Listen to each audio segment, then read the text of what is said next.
Ya enggak benar-benar itu kan menurut standar mereka itu. Tetapi kiai sendiri kan punya otoritas di situ.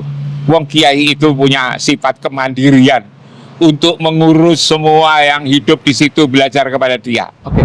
Pesantren itu membantu masyarakat, bahkan juga membantu negara. Untuk apa? Untuk pendidikan akhlak terutama. Jadi kiai itu berani mengorbankan dirinya untuk kepentingan pesantren, bukan pesantren untuk kepentingan dirinya. Mana ada pesantren lalu kemudian diaudit, lalu korupsi. Korupsi yang ada itu ya di pesantren itu.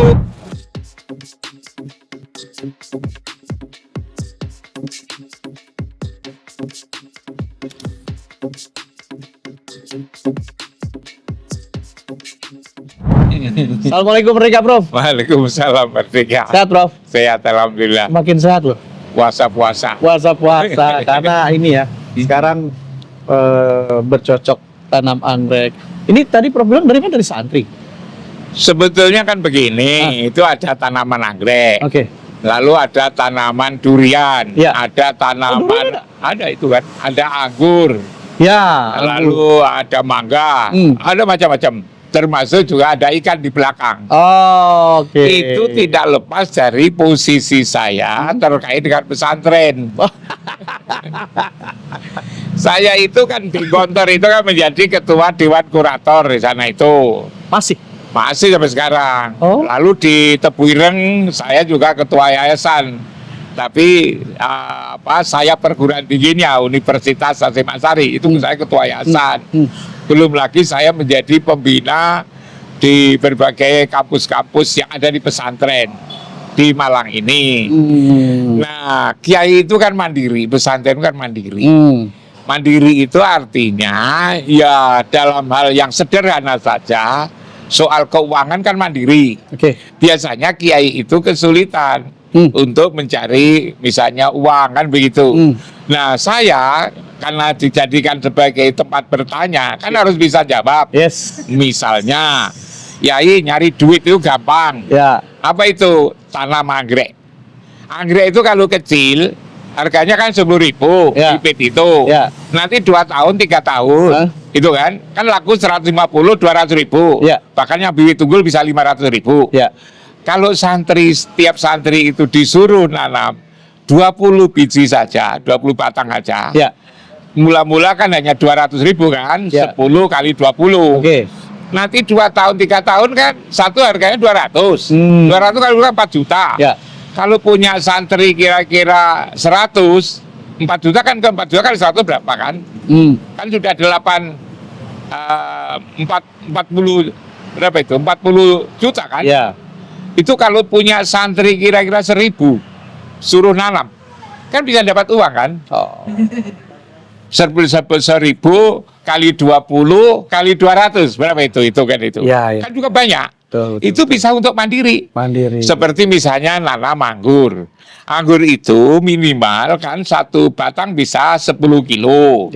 Bahkan bisa 20 kilo, 30 kilo. Kalau setiap anak ditugasi nanam 5 gitu kan. Lalu kali anak-anak misalnya nanamnya di rumahnya masing-masing. Dia rapat kalau dia pas pulang. Kalau santrinya 1.000 bisa berapa? Uangnya kan banyak sekali. Prof. Nah, di situ loh sebenarnya. Nah, saya ini kalau hanya sekedar ngomong, saya itu bukan ahli pertanian. Kan tidak dipercaya oleh kiai. Tapi kalau ada kenyataan kayak begini, belum tahu omongi kiai sudah mau niru gitu. Pas tuh. Tadi di situ sebetulnya itu. Jadi ketika ngomong itu karena ada bukti. Ada bukti, ada barang. Berbicara di atas benda. Jadi jangan hanya berkata atas kata. Kalau berkata atas kata, biasanya hanya berkata-kata. Banyak kata, kaya kata, tanpa tahu barang yang dikata. Tapi ini Prof berkata di atas benda. Atas benda ini. Prof, tapi gini Prof. Itu aman kan ntar duitnya? Ya bagaimana tidak aman? Mau memang pesantren itu kan nyari duit. Pesantren itu tidak nyari duit. Pesantren itu sebetulnya berdiri karena ada kiai itu. Kiai karena dia punya pengetahuan agama, dianggap dipandang lah mampu menjalankan agamanya itu. Lalu anaknya masyarakat di sekitar pesantren ini dititipkan ke kiai itu. Ketika titip itu bisa jadi dari awal ya tidak punya apa-apanya rumah itu kan, itu tidur ya di rumahnya kiai kan itu. Ya. Banyak-banyak, makin lama makin banyak, lalu di situ ada apa namanya gotaan. Nah, ada tempat nginap ya santri kan itu. Tentu kiai itu biasanya sudah ada masjid di situ. Karena itulah maka disebut pesantren. Karena ada 4 Karena unsur. di situ ada kiai, Kiai. ada masjid, ada santri, ada tempat nginep santri, plus ada kajian kitab kuning, Oke. agama, kan begitu. Ini Prof, sebentar Prof. Dari 4 unsur ini, 5 lah jadinya. 5 unsur, Mm-mm. Kiai ini maunya hanya memberikan ilmu agamanya. Tapi Tidak begitu. nggak gini Prof, sebentar. Kiai ini maunya hanya memberikan agama, contoh ya. Nggak mau mengelola keuangan. Terus pakai yayasan, boleh? Begini, jadi mula-mula kan ada pesantrennya itu. Oke. Biasanya itu berjalan secara alamiah dan tidak ada persyaratan harus seperti ini. Dulunya? Terpenuhi, iya, terpenuhi, tidak begitu.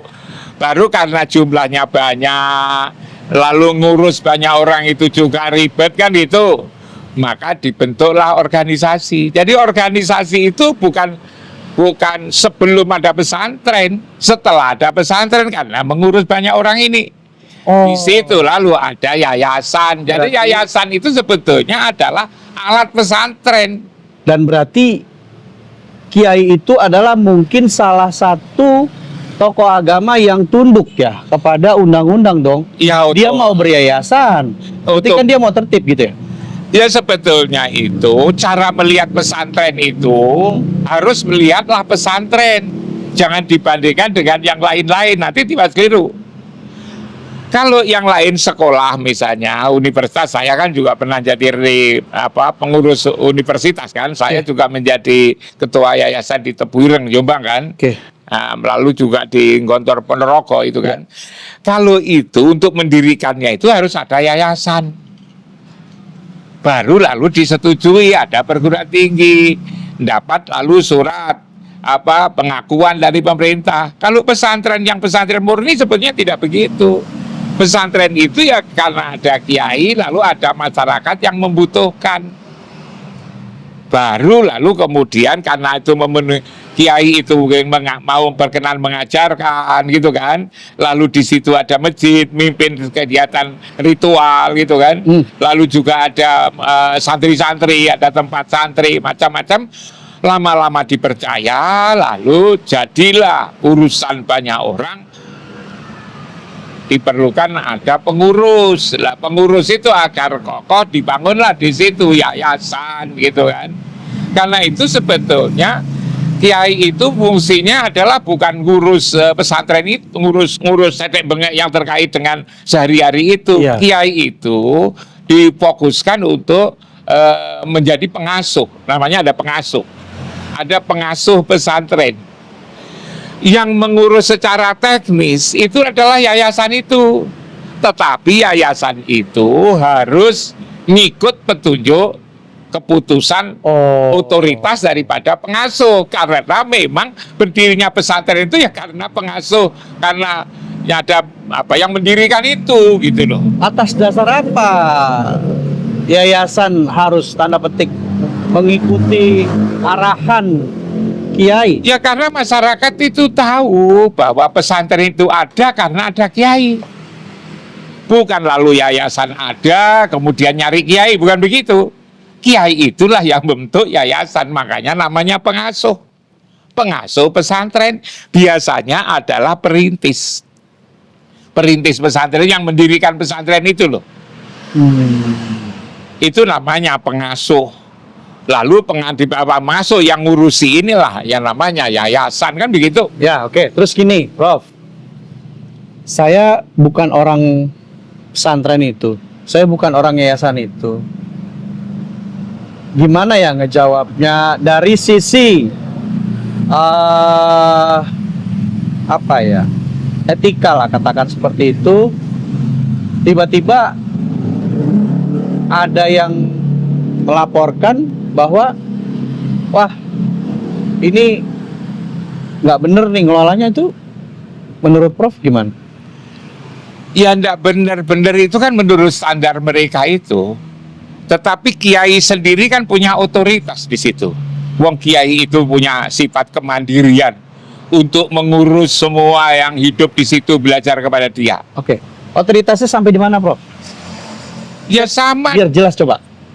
Otoritas yang dimaksud Prof itu sampai di mana otoritasnya? Ya sama dengan saya di keluarga ini loh. Di keluarga ini kan saya punya otoritas untuk kamarnya tak pindah kemana, itu kan urusan saya.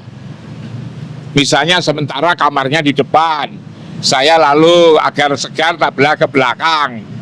Dapurnya di samping kiri, lalu saya ke kanan. Oh, itu namanya pemilik. Namanya pemilik. Boleh juga seperti sampean itu karena apa, senang sama saya lalu bantu saya. Dia bantu ya tak terima, tapi jangan nuntut macam-macam, itu milik saya kok. Aduh, gitu ya. Iya kalau saya gitu kan. Wong itu memang pesantren ciri khasnya itu adalah mandiri. Punya kemandirian. Kurikulum saja tidak ada. Kalau pesantren itu. Baru gejala akhir-akhir ini yang namanya pesantren mendirikan sekolahan. Karena sekolahan itulah di situ ada ibtidaiyah, sanawiyah, ada aliyah, kan begitu. Ada perguruan tinggi. Itu lalu ada kurikulum, kan begitu. Tetapi pesantren, sekolah-sekolah yang ada di pesantren itu jangan mengganggu pesantrennya. Jangan lalu pesantren dibawa-bawa kepada urusan-urusan yang sifatnya teknis begini ini, penyesuaian ini, gitu loh. Jadi memang memahami pesantren itu ya pesantren, makanya itu Prof. Muti Ali mengatakan pesantren itu ya pesantren. Prof. Muti Ali. Profesor Muti Ali yang dulu pernah jadi Menteri Agama itu loh. Oh, oke. Pak Malik Pajar itu juga selalu ngutip pesantren itu ya pesantren. Jumlah pesantren itu 100, maka ya 100 jenis, tergantung kepada pengasuhnya itu. Tidak ada pesantren itu yang sama. Karena itu otoritas daripada kiainya itu. Karena itu kalau sampai datang ke 100 pesantren, ya ke 100 jenis itu sudah bisa seragamkan. Ya, Prof, ini sepertinya hujan, Prof. Kayaknya kita harus di tempat yang agak yang terlindungi dengan hujan ya, Prof ya. Iya. Cuaca di Malang tuh sejuk banget ya. Terus hujan di sore hari menurut Prof. Makanya kita pindah. Kalau tadi loggers lihat backgroundnya juga ada tanaman anggrek, tapi di sini saya sangat excited juga karena ada pohon anggur, terus ini jeruk juga, ada bangku-bangku untuk kafe, dan di bawah tadi saya sempat melihat ada barbershop, terus ada juga poliklinik. Saya mau tanya, Prof nggak takut diusut? Saya ini kan seperti yang saya sebutkan tadi, diposisikan sebagai orang tua di banyak pesantren. Di Tebu Ireng Jombang sejak zaman Gus Solahuddin Wahid, saya diajak ke sana, bahkan saya ditunjuk menjadi ketua yayasan. Tapi di sayap Universitas Hasyim Asy'ari. Begitu juga di Gontor Ponorogo, zamannya almarhum Kiai Sukri Zarkasi, sampai sekarang saya dijadikan sebagai ketua Dewan Kurator. Lalu di pesantren Malang sini, ada di Gondang Legi, ada di apa namanya Moncokusumo, lalu ada lagi di Pakis, di banyak tempat, termasuk juga di Pandaan gitu kan. Nah, sehubungan dengan posisi saya itu, saya kan sering ditanya oleh kiai kan, bagaimana cara pengembangan anak-anak, bagaimana cara pengembangan bisnis untuk mendapatkan uang. Karena pesantren itu kan mandiri. Karena mandiri kan harus punya usaha-usaha berbagai macam sesuai dengan peluang dan kemampuan yang ada di masing-masing pesantren itu. Pakai nama Prof nggak apa-apa? Ya nggak apa-apa dong. Saya ini juga tidak ngelamar kan. Sama dengan pesantren. Saya kan tidak ngelamar untuk jadi pembina di sini, menjadi pembina di situ, Dewan Kuratornya diparani untuk agar nama saya dicantumkan di situ, sehingga lalu kalau mereka mengundang saya itu ada alasan untuk mengundang saya, mintai nasihat-nasihat, mintai pandangan-pandangan saya untuk pengembangan pesantren. Oke. Kenapa saya takut? Wong itu memang saya perlukan. Saya kalau jelaskan kan perlu contoh. Saya kan perlu contoh. Perlu contoh, ini loh usaha pertanian kan itu. Bisa nanam anggrek, bisa nanam anggur, ya kan? Bisa nanam jeruk, bisa nanam durian, bisa nanam mangga. Nah kalau saya cerita itu, barang yang ada, saya tidak mau bicara atas kata, asal kata, tapi atas benda, atas barang. Sebab kalau orang itu hanya dikasih penjelasan lewat kata-kata, biasanya tidak sambung. Tapi coba, misalnya Bang Nasution ke sini, lalu lihat di sini ada anggur begitu besar, kan kepikiran. Aku kalau di rumah, ya kan, bisa nanam seperti ini. Kiai-kiai juga begitu, datang ke sini aja sudah. Wah, kalau gitu pondok saya tanami ini kan. Nah, di situ tuh saya mau ambil nih. Saya dari tadi nungguin kata-kata yang tepat yang mana. Nah, dapet nih. Terus Kiai ngomong begitu. Itu cara menjelaskan bahwa Kiai itu ya yang punya pesantren dan Kiai itu bolehlah mengarahkan gitu. Bagaimana Kiai tidak dibolehkan? Wong Kiai itu ngurus kehidupan. Kiai itu tidak seperti sekolah yang buka dari jam 8 sampai jam 2. Lalu ada kurikulumnya. Itu kan sekolahan. Tapi kalau Kiai pengasuh pesantren, itu bisa jadi mereka tidak nerima SPP, sumbangan pembiayaan pendidikan itu. Malah belajar hidupnya di situ, makannya di situ. Bagaimana kalau tidak ada berbagai macam usaha? Karena itu sekarang ini pesantren yang seperti itu dianggap unggul. Jadi begini loh, pesantren itu harus dipahami sebagai pesantren. Dan pesantren ini tidak lalu berwajah tunggal, tergantung kepada siapa pengasuhnya. Karena itu kalau kita datang ke 10 pesantren, maka juga 10 jenis cara mengelolanya itu. 25 pesantren ya 25 jenis, bahkan 100 pesantren juga 100 jenis pesantren itu. Mereka itu tergantung kepada kemauan atau visi daripada kiai yang bersangkutan. Oke. Jadi tergantung kepada kiai. Lalu tadi kalau saya ditanya bagaimana kalau pesantren itu membuka usaha, loh pesantren itu sebetulnya kan pengabdian sepenuhnya kiai kepada masyarakat.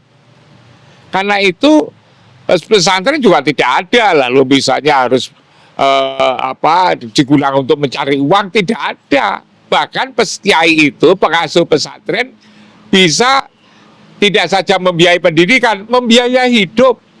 Kan banyak pesantren-pesantren yang tidak hanya membiayai biaya, tetapi juga menanggung biaya hidup, mulai dari makanannya, pakaiannya, dan segala-galanya itu pesantren gitu loh. Karena itu pesantren bisa saja lalu usaha. Kalau udah usaha dari mana menanggung biaya itu? Hasilnya pesantren juga ada yang hasilnya banyak. Seperti misalnya di Pacet yang saya singgung-singgung itu, Kiai Mahfud Sobari. Beberapa waktu yang lalu beliau sudah wafat. Saya tanya, usaha apa Yai? Dia usaha misalnya membuat restoran di beberapa kota, lalu membuat pertanian. Pertaniannya juga modern. Dia mensuplai pasar-pasar modern itu kan, Alfamart, Carrefour, macam-macam itu. Dia juga punya lisensi untuk memproduk usaha-usaha pertaniannya itu. Atas nama kayak gitu. Atas nama beliau. Atas nama beliau itu. Tapi tentu yang ngurus adalah santri-santri yang karena di situ harus ada yayasan, lalu juga ada yayasan. Dan di situ sebetulnya kiai itu menanggung kehidupan semua orang yang ada di pesantren. Bukan lalu diadakan untuk mendapatkan uang, tetapi malah justru kalau dapat uang untuk kehidupan masyarakat itu, khususnya adalah di bidang pendidikan. Karena itu sebetulnya pesantren itu membantu masyarakat, bahkan juga membantu negara. Untuk apa? Untuk pendidikan akhlak terutama. Karakter, kalau sekarang orang bilang pendidikan karakter. Ada mulai dari Pak Jokowi dulu kan pendidikan karakter, Ya. revolusi mental. Oke. Tapi kan juga belum ketemu seperti apa. Ya. Karena tidak pergi ke pesantren. Jadi pesantren itu sebetulnya revolusi mental itu. Karakter itu ya di situ. Karena beragama Islam, maka ya cara-cara Islam. Diajak sholat, diajak puasa, lalu diajari zakat, lalu yang lain-lain sebagaimana ajaran agama.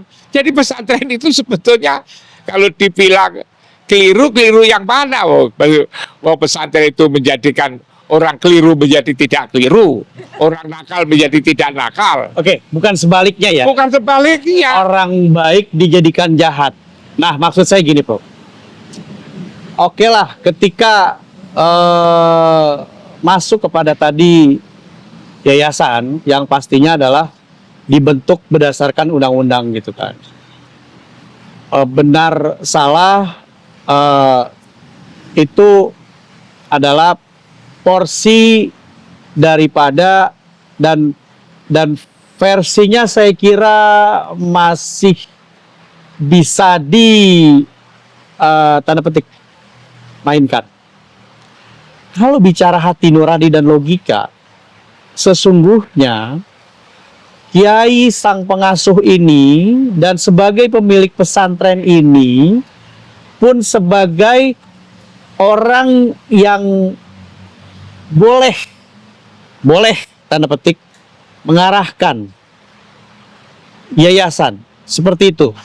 Ya tentulah bahwa yang memiliki itu adalah kiai sebagai pengasuh. Kiai sebagai pengasuh itu adalah pemilik pesantren. Karena itu ya tidak saja mengarahkan, lebih dari itu ya menata, mengelola bagaimana agar pesantren itu tetap hidup, berkembang. Makin banyak orang yang dilayani. Inti pesantren itu bukan lalu cari untung, nggak ada di pesantren itu cari untung, itu nggak ada. Di pesantren itu adalah bagaimana menolong masyarakat, menolong umat agar hidup sebagaimana diajarkan oleh agama. Kalau agama itu apa? Akhlak. Kalau akhlak itu apa? Nurani. Nurani. Nurani itu adalah nur dari Allah. Karena itu mesti benar. Beda kalau menggunakan akal. Kalau akal itu hitung-hitungan. Lah, lalu tinggi mana akal sama rohani? Akal itu digunakan oleh rohani untuk mikir. Oke. Sama dengan telinga itu digunakan oleh roh untuk dengar. Mata itu digunakan oleh roh untuk melihat. Otak digunakan oleh rohani, roh untuk mikir. Jadi sebetulnya otak itu harus tunduk kepada roh, rohani itu. Otak harus tunduk. Kalau otak bisa salah benar, tapi kalau roh tidak benar, tidak ada salah benar. Mau itu suara Tuhan kok. Oke. Bukan berarti ketika yayasan itu harus tunduk dengan kiai, atau memang kiai itu karena dia paham, karena dia punya kebutuhan untuk tadi membentuk karakter santri atau pelajar, maka kiai itu bisa untuk tadi, oke, kita mau punya cita-cita ke depan, maka kita punya usaha ini gitu.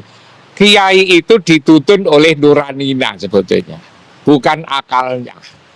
Karena itu apa saja pertimbangannya adalah pertimbangan rohani ini. Makanya tatkala berusaha pun juga memilih yang halalan, yang toyiban, yang mubarokat.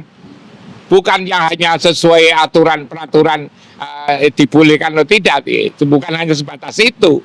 Tetapi barang yang kita usahakan itu halal atau tidak, thayyib atau tidak, baik atau tidak, membawa berkah atau tidak, itu ditanyakan oleh kiai dan itu diajarkan kepada para santrinya. Karena itu memang kalau bicara pesantren memang ya bicara akhlak. Mungkin menurut kacamata kita ya itu salah karena menurut logika sembarang orang. Tapi kalau dilihat dari sisi pesantren ya pesantren, kalau orang mengatakan itu keliru karena belum nyampe pada pemahaman pesantren. Orang yang belum memahami pesantren bisa jadi dianggap salah karena dia mengikuti aturan-aturan formal yang tertulis di dalam buku itu, dan dalam buku itu dianggap benar. Kalau kiai tidak begitu, kiai itu menanggung. Bagaimana orang yang datang dia sampai ribuan kan kadang-kadang. Setiap tahun itu ratusan orang yang datang di situ. Wali murid itu percaya kan kepada kiai pengasuh itu. Nah kalau itu sudah dipercaya seperti itu, apa ada lalu kiai menyalahgunakan itu, dia menjadi kiai mendirikan pesantren itu untuk membangun akhlak, merawat akhlak. Kan seperti itu sebetulnya itu. Siapa lalu yang dirugikan? Jangan dilihat pesantren sebagai badan usaha untuk mendapatkan keuntungan. Gitu kan? Kalau badan usaha kan untuk mendapatkan keuntungan. Membuat PT, membuat CV itu kan untuk keuntungan itu.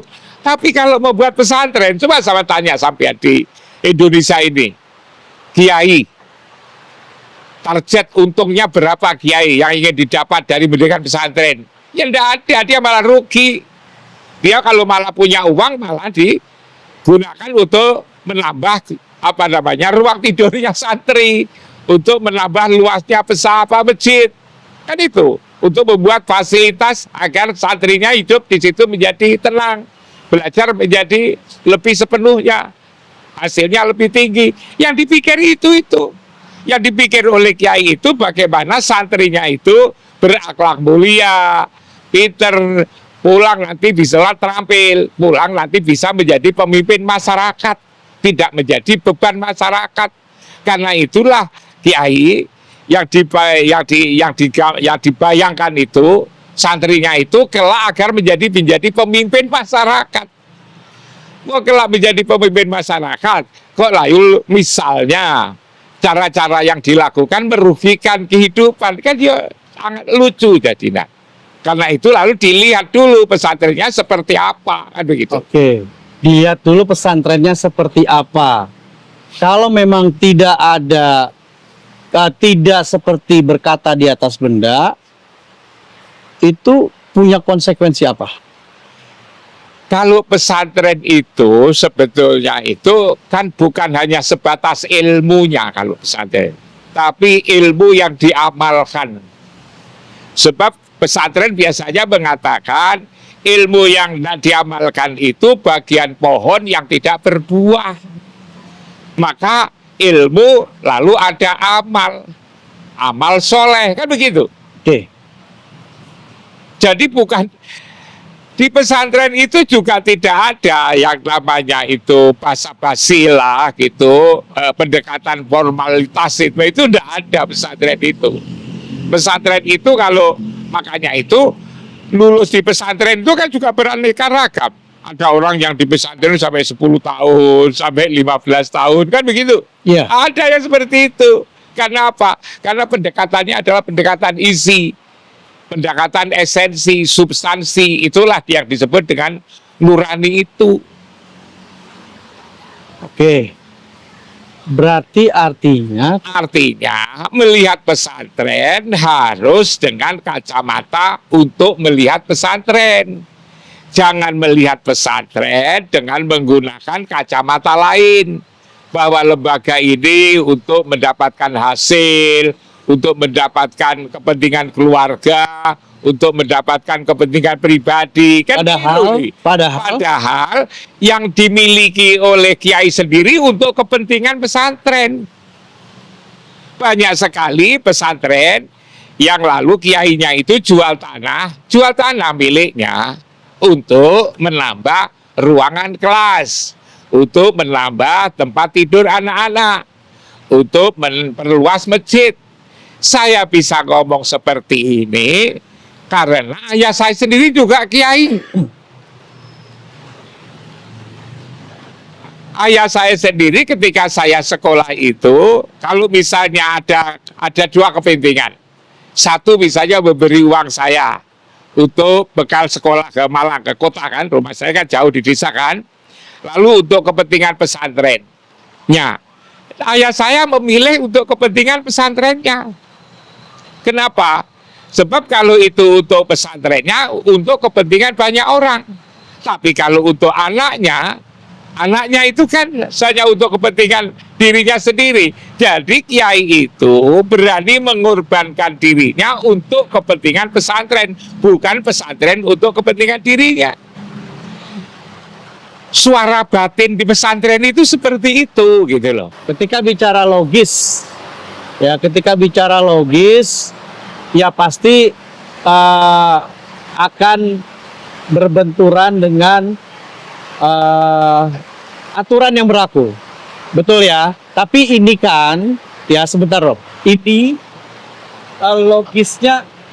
logisnya adalah sudah tanda petik pesantren tuh ya seperti ini gitu ya, betul nggak? Iya, makanya kan berkali-kali saya katakan, lihatlah pesantren secara pesantren. Jangan melihat pesantren dengan standar bukan pesantren, menjadi keliru.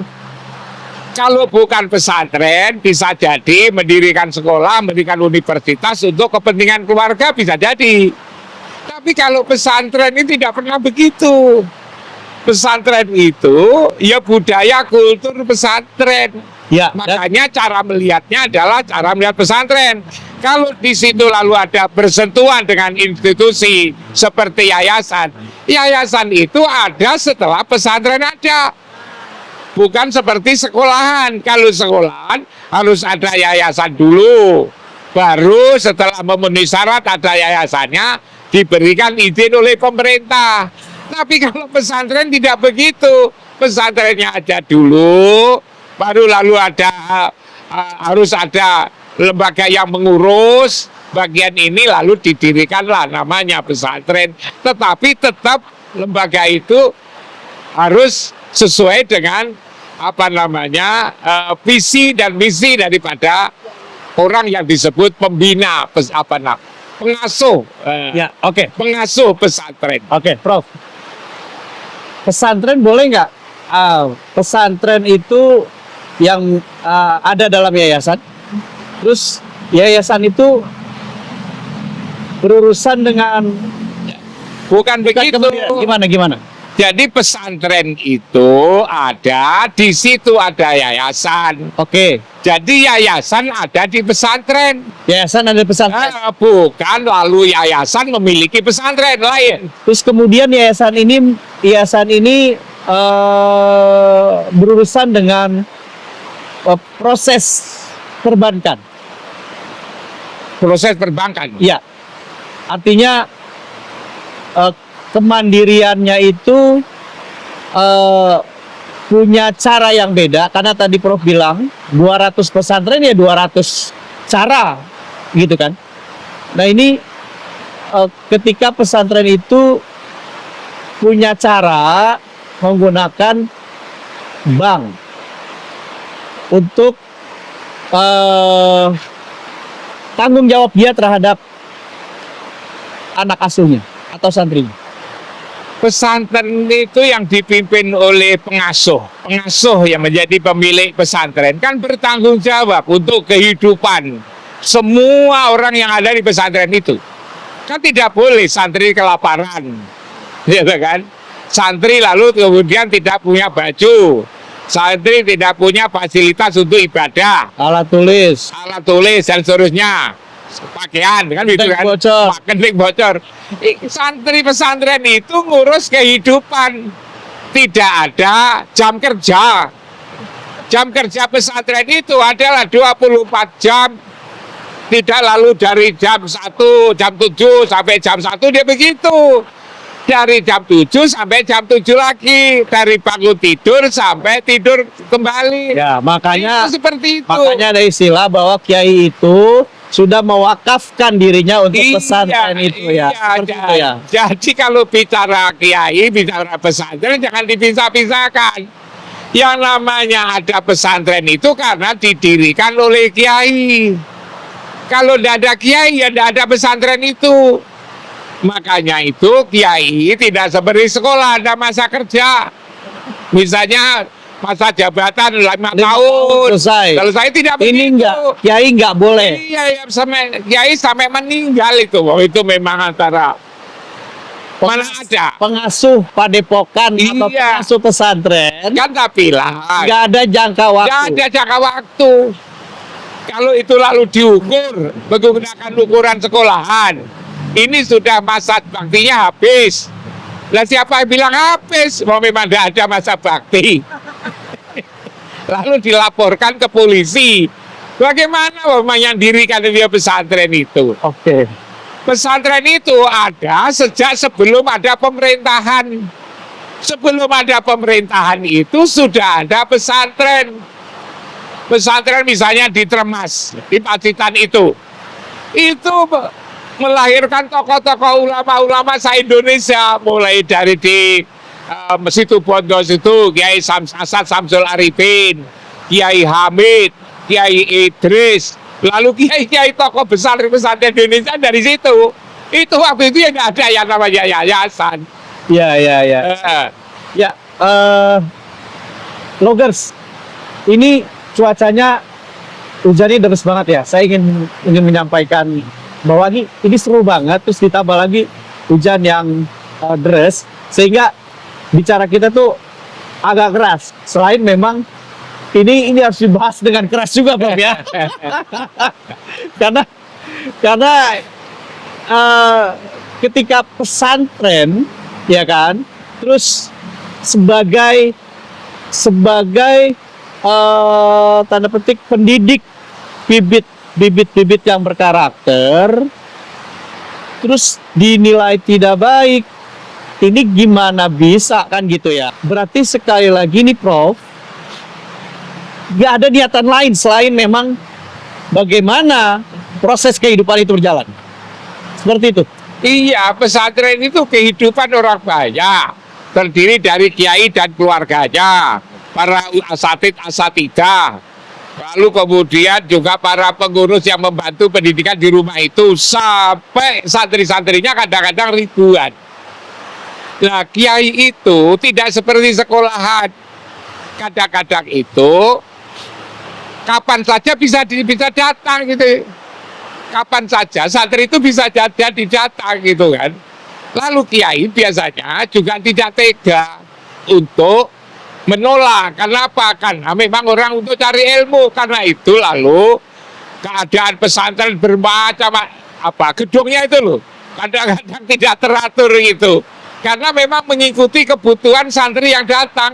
Mula-mula ini cukup, ternyata tidak cukup, lalu ditambahlah gedung, ditambahlah lagu gedung, ditambah lagi sesuai dengan mereka yang datang, sampai seperti itu. Kehidupan yang betul-betul berdasarkan nurani ya, berdasarkan suara batin itu yang di pesantren itu. Tidak saja lalu mengajarkan ilmu, tapi juga mengamalkan. Makanya itu tidak hanya mengajar sholat, tapi juga melatih mengajak sholat. Tidak hanya sekedar menjelaskan tentang pentingnya sholat malam, tapi santri itu juga diajak sholat malam. Dan tidak saja usaha kalau pesantren itu, tetapi kiai itu juga lalu memohon kepada Allah. Karena itu biasa kiai itu jam 2, jam 3 malam bangun, ambil air wudhu, lalu sholat malam, memohon kepada Allah. Saking mandirinya. Saking mandirinya tuh, ingat itu. Nggak berdasarkan SOP gitu kan. Itu kiai itu seperti itu. Bahkan lalu juga ngajak, karena itulah di pesantren itu ada konsep tawadu itu kan.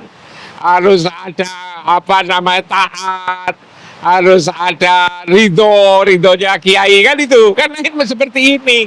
Akhlak sebetulnya itu. Ya. Karena itu kalau pesantren lalu diomongkan keliru itu salah ya, dan namanya manusia kan ya ada salah. Iya. Tapi sebenarnya ini niatnya itu harus kita baca dari niat.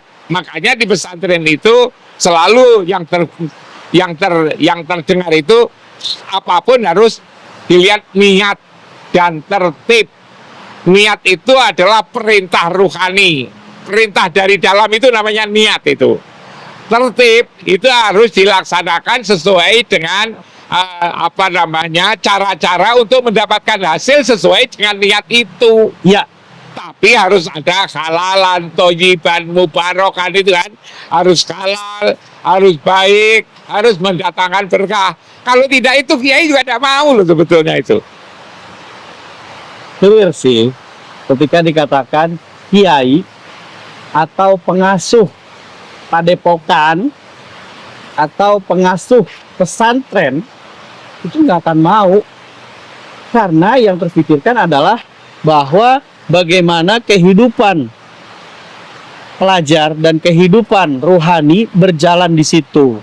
Karena itulah maka ada kan sekolah-sekolah yang kepala sekolahnya diajukan pengadilan, rektor perguruan tinggi rektornya diajukan ke pengadilan, kan itu.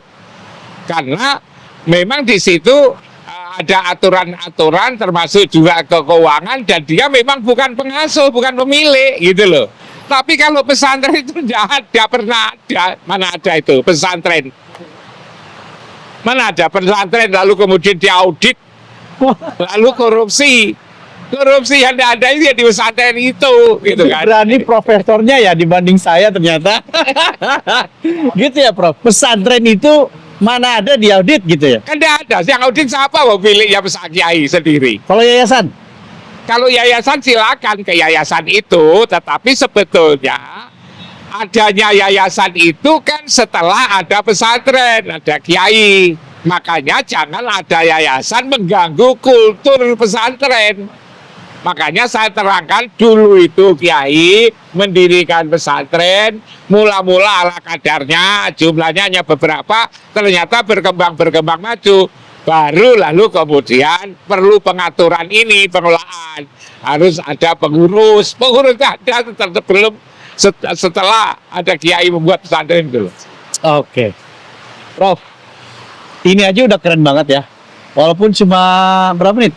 Sekira 30 menit, Prof. Biasanya kita sejam ya, Prof. Ya. Ya, karena memang saya nggak bisa tidur, Prof. Dengan bahasa Prof itu, pesantren itu ada 5 unsur. Kiai, masjid, apalagi ya, Prof ya. Saya pikir nih harus tanya ke Prof nih. Jangan sampai saya berinterpretasi sendiri gitu.